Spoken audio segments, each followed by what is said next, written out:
अपने प्रेमी की अंतिम इच्छा को पूरा करने के लिए लड़की और उसकी गर्लफ्रेंड एक परित्यक्त 10,000 मीटर ऊंचे टावर पर चढ़ गई। वहां उन्होंने उसके प्रेमी की राख को हवा में फैला दिया।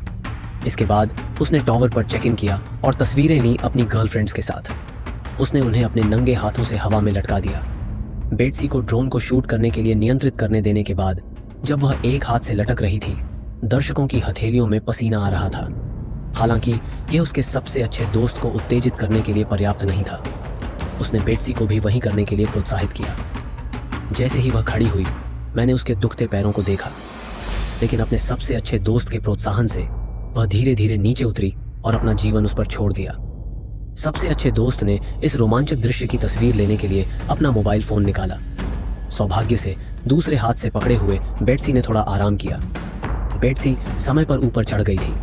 अभी अभी उत्साह के बारे में सोचते हुए वे दोनों अभी भी असंतुष्ट थे, लेकिन जल्द ही वास्तविक रोमांच आने वाला था। जैसा कि कहा जाता है, पहाड़ पर चढ़ना आसान है लेकिन नीचे उतरना मुश्किल है। चूंकि सीढ़ी काफी समय से खराब थी, जब बेट्सी नीचे चढ़ रही थी तो पेंच खुल गया और सीढ़ी जोर जोर से हिलने लगी। वह बेहद डरी हुई थी और पूरी तरह से कांप रही थी। अचानक सौभाग्य से उसकी सबसे अच्छी दोस्त बेकी 10,000 मीटर की ऊंचाई पर लटकी हुई थी। डर के मारे उसने जोर से चिल्लाया। उसकी सबसे अच्छी दोस्त ने तुरंत रस्सी खींच ली। उसने खुद को रेलिंग के चारों ओर लपेट लिया और बेकी को धीरे धीरे ऊपर खींचने के लिए अपनी पूरी ताकत लगा दी। हालांकि सौभाग्य से बीच में कोई खतरा नहीं था। उसकी सबसे अच्छी दोस्त बेकी को उसकी जान बचाने के लिए धीरे धीरे ऊपर खींचने में सफल रही। क्यूई इतना भयभीत थी कि वे दोनों बहुत खुश थे।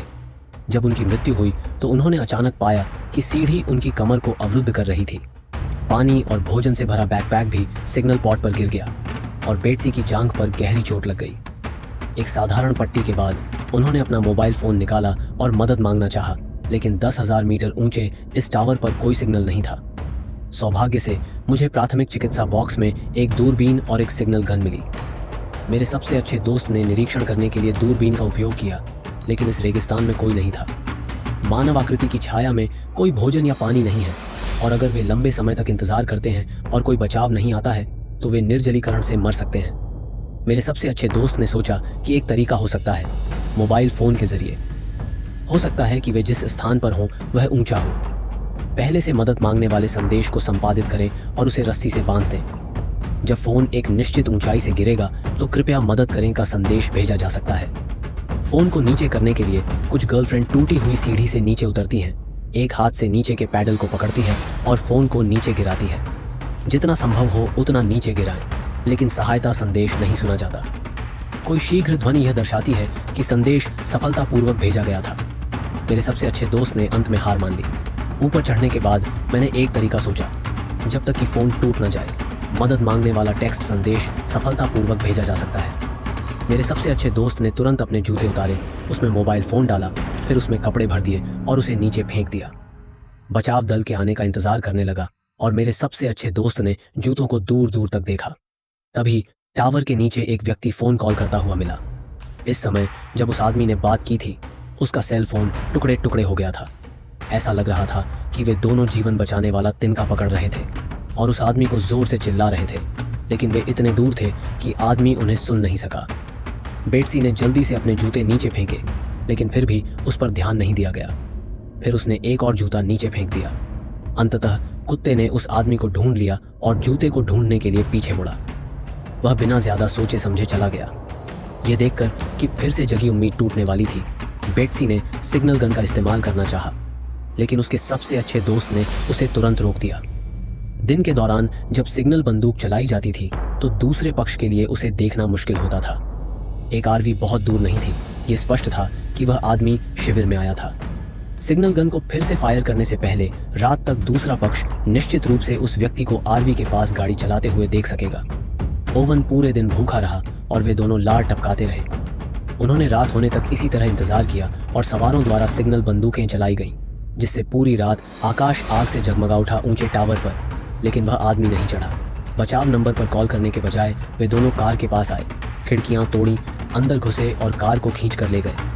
नई उम्मीद फिर खतरे में थी और बचाव दल अगली सुबह जल्दी नहीं आया। उन्हें एहसास हुआ कि संकट संदेश नहीं भेजा गया। अगर वे खुद को नहीं बचाते तो भूख से मर सकते थे। उनका एकमात्र तरीका था सिग्नल पॉड पर बैकपैक लाना, ड्रोन निकालना और संकट नोट संलग्न करना और फिर इसे नियंत्रित करना। मेरे दोस्त ने सुरक्षा रस्सी बांधी और नीचे चढ़ना शुरू किया। सौभाग्य से वह नीचे चढ़ता रहा, लेकिन रस्सी की सीमित लंबाई के कारण बैकपैक नहीं बांध सका। उसने साहसिक निर्णय लिया, सुरक्षा रस्सी खोल दी, एक हाथ से पकड़ लिया और खुद को जितना संभव हो उतना नीचे जाने दिया, लेकिन लंबाई पर्याप्त नहीं थी। फिर उसने सुरक्षा रस्सी छोड़ दी और सीधे सिग्नल पॉड पर कूद गई और पाया कि पूरी सीढ़ी वहां थी।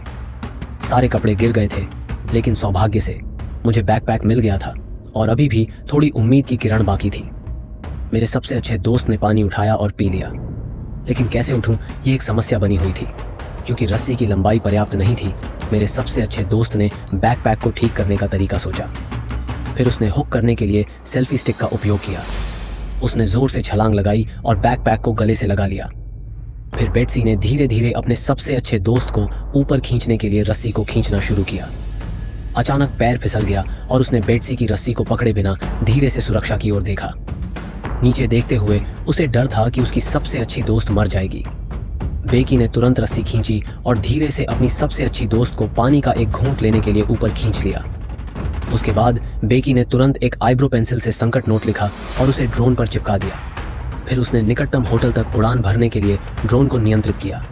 हालांकि उड़ते हुए भौं की उड़ान दूरी पर एक कम बैटरी संकेत दिखाई दिया। यदि ड्रोन अकेले जाने पर जोर देता है तो ड्रोन रेगिस्तान में उतर जाएगा और ड्रोन केवल उड़ सकता है। वापस आओ और कोई रास्ता सोचो। बेट्सी ने लौटने के लिए ड्रोन को नियंत्रित करना शुरू किया, लेकिन आखिरी समय में बिजली खत्म हो गई। सौभाग्य से बेट्सी ने ड्रोन को सफलतापूर्वक पकड़ लिया, लेकिन ड्रोन को फिर से रिचार्ज करना समस्या बन गया। रात में बेट्सी को अचानक एहसास हुआ कि वह टावर पर अकेली थी। उसकी सबसे अच्छी दोस्त पहले ही मर चुकी थी, उसे बचाया जा रहा था और वह लाश को खा रही थी। यह एक बुरा सपना था। चमकती सिग्नल रोशनी देखकर उसने सोचा कि वह बिजली चोरी कर सकती है। अगली सुबह बेट्सी ने अपनी ताकत बढ़ाने के लिए पानी पिया और शौचालय गई। खंभे पर चढ़कर शीर्ष तक पहुंचने की पूरी कोशिश के बाद उसने गर्म बल्ब को अपनी शर्ट में लपेटा और उसे खोल दिया। फिर ड्रोन चार्जर को बाती में डाला, लेकिन यह पर्याप्त लंबा नहीं था, इसलिए उसे अपना पेंडेंट उतारना पड़ा। ड्रोन को बत्ती में गिराकर बिजली को अवरुद्ध करने से ड्रोन चार्ज हुआ, लेकिन यह पूरी तरह चार्ज नहीं हो सका। यह शारीरिक शक्ति और सहन शक्ति का बड़ा परीक्षण था। यह सुबह से दोपहर तक चलता रहा। जब ड्रोन की आधी बैटरी खत्म हो चुकी थी, तभी सड़ते हुए घाव ने बचावकर्ताओं को आकर्षित कर लिया। प्रतिरोध के दौरान उसका बैग गलती से गिर गया, जो मनुष्य के चरम को दर्शाता था। सीमित सहन शक्ति के बावजूद उसे अपने शिष्यों के साथ लड़ाई करनी पड़ी। अंततः वह तब तक डटा रहा जब तक बैटरी पूरी तरह से चार्ज नहीं हो गई। बेकी खंभे से नीचे उतरी और तुरंत ड्रोन को नियंत्रित करने लगी। पूरी तरह से चार्ज किए गए ड्रोन ने आसानी से उड़ान भरी। ठीक इसी तरह यह होटल से दूर विशाल रेगिस्तान में उड़ गया। होटल करीब आता जा रहा था और बेकी के चेहरे पर उम्मीद के भाव झलक रहे थे। लेकिन होटल से कुछ ही कदम की दूरी पर उसकी जिंदगी से जो उम्मीद उसने खरीदी थी वह फिर से टूट गई। ड्रोन को टक्कर मारने वाले ड्राइवर ने बस देखा और फिर बेकी पूरी तरह से हताश हो गई। उसे और भी अधिक हताश करने वाली बात यह थी कि एक तूफान आने वाला था। बेकी अपने बचे हुए मोबाइल फोन पर मदद मांगने वाले संदेश को संपादित करना चाहती थी। उसे अपने जूते में रखना चाहती थी और अपने सबसे अच्छे दोस्त से जूते मांगना चाहती थी, लेकिन उसकी सबसे अच्छी दोस्त ने कहा कि वह ऐसा नहीं कर सकती। आपकी मदद करें, मैं नीचे हूं। जब मैं बैकपैक ले रहा था, मेरी दोस्त पहले ही सिग्नल पॉड पर गिर गई थी। बस एक बैकपैक था, वह ड्रोन नियंत्रित कर रही थी। उसकी दोस्त पहले ही मर चुकी थी, पर बेट्सी इसे मानने को तैयार नहीं थी। भूख, डर, अकेलापन, निराशा से मस्तिष्क खराब हो जाता है, इसलिए वह सोचती है कि उसकी दोस्त अभी भी उसके साथ है। जब बेकी कल्पना से उठी, उसने देखा कि उसकी दोस्त का शरीर काटा जा रहा था। उसे दर्द हुआ, वह रोई। उसी समय तूफान आया, तेज हवा, बिजली, गड़गड़ाहट से टॉवर हिला। बेट्सी ने अपने पिता के साथ खेलते हुए अपनी तस्वीर देखी। एक बच्चे ने अपने फोन पर बात की और कुछ शब्द कहे। उसी समय बेट्सी के पिता भी लड़की को खोज रहे थे, लेकिन हर जगह ढूंढने के बाद भी अगली सुबह तूफान पूरी रात रेगिस्तान में बहता रहा। बेट्सी खंभे पर अचल खड़ी थी, उसके चेहरे पर हल्का भाव था। सड़ा हुआ घाव अचानक ध्यान खींचता है और निर्दयता से कुतरता है। इस समय बेट्सी ने बचाव को नजरअंदाज कर प्रतिद्वंद्वी से लड़ाई की। कई राउंड के बाद बेट्सी जीत गई। उसे ऊर्जा की जरूरत है और वह अपनी शक्ति पुनः भरती है। अच्छी तरह से खिलाया गया बेकी अब नहीं डरता और धीरे धीरे नीचे गिरता है। सुरक्षा हैच को ढीला करने के लिए गोलियां और पत्थर फेंकता है। फिर सफलतापूर्वक नीचे कूद जाता है। सिग्नल पॉट पर उसने 2 पैरों वाले जानवरों को देखा और उसकी आंखें योद्धा की तरह दृढ़ थीं।